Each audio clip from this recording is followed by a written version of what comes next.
दूसरे पद के शेष भाग का भावार्थ हम इस वीडियो में देखेंगे। साखी शब्द ही गावत भूले, आत्म खबर न जाना। कबीरदास जी के अनुसार साखी और शब्द गाते हुए लोग घूम रहे हैं, लेकिन उन्हें आत्म चिंतन का, आत्म तत्व का कोई ज्ञान नहीं है। हिंदू कहे मोहि राम पियारा, जो हिंदू धर्म के अनुयायी हैं वे कहते हैं कि मुझे राम प्रिय हैं। तुर्क कहे रहीमाना, और जो मुस्लिम धर्म के अनुयायी हैं उनके अनुसार रहीम श्रेष्ठ है। अर्थात दोनों ही अपने अपने आराध्य को श्रेष्ठ कहते रहते हैं। आपस में दो लरी लरी मुए, और इसी श्रेष्ठता को सिद्ध करने में वे दोनों ही आपस में लड़ झगड़ कर नष्ट हो गए। मुए अर्थात मर गए, नष्ट हो गए। मर्म न काहू जाना, लेकिन ईश्वर की वास्तविकता को कोई भी नहीं जान सका। घर घर मंतर देत फिरत हैं, यानी अभिमानी गुरु जो हैं वे घर घर जा जा करके अपने शिष्यों को मंत्र देते हुए घूम रहे हैं।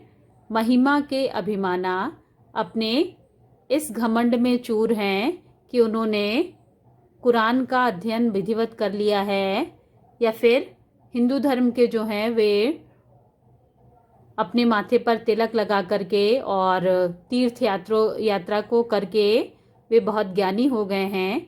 यानी इस भ्रम में जो गुरु हैं, जो संत हैं, गुरु के सहित शिष्य सब बूढ़े, यानी ऐसे गुरुओं के साथ साथ उनके शिष्य भी इस संसार रूपी सागर में बूढ़े अर्थात डूब गए।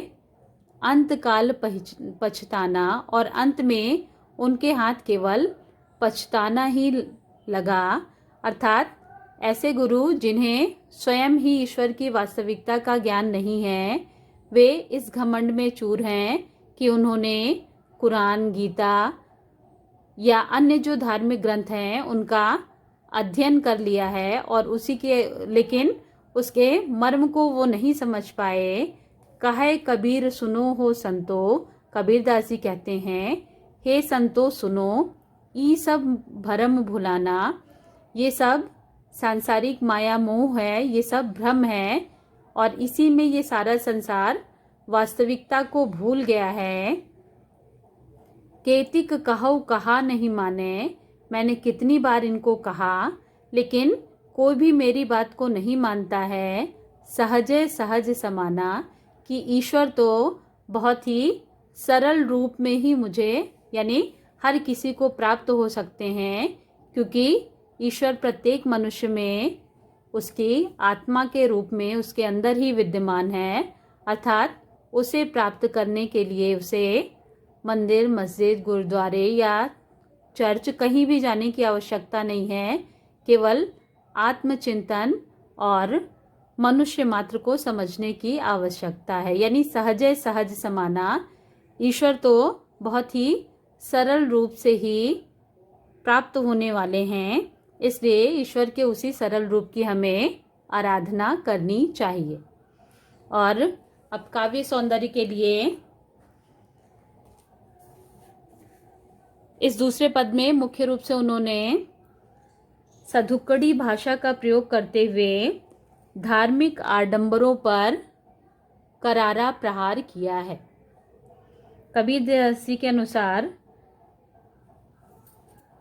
धर्म को सही न समझ करके लोग उसकी गलत व्याख्या करते हैं, और इस पद में कबीर के अक्खड़पन का, उनके स्पष्टवादी स्वरूप का, स्पष्टवादी भाषा का पूरी तरह से प्रयोग उन्होंने किया है, और उन्होंने पाखंडी धर्म गुरुओं को पूरी तरह से उनका विरोध किया है।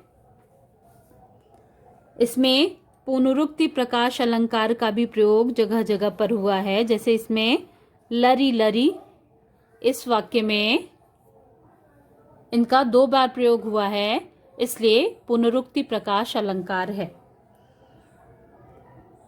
पद में गेयता और संगीतात्मकता यथावत बनी हुई है।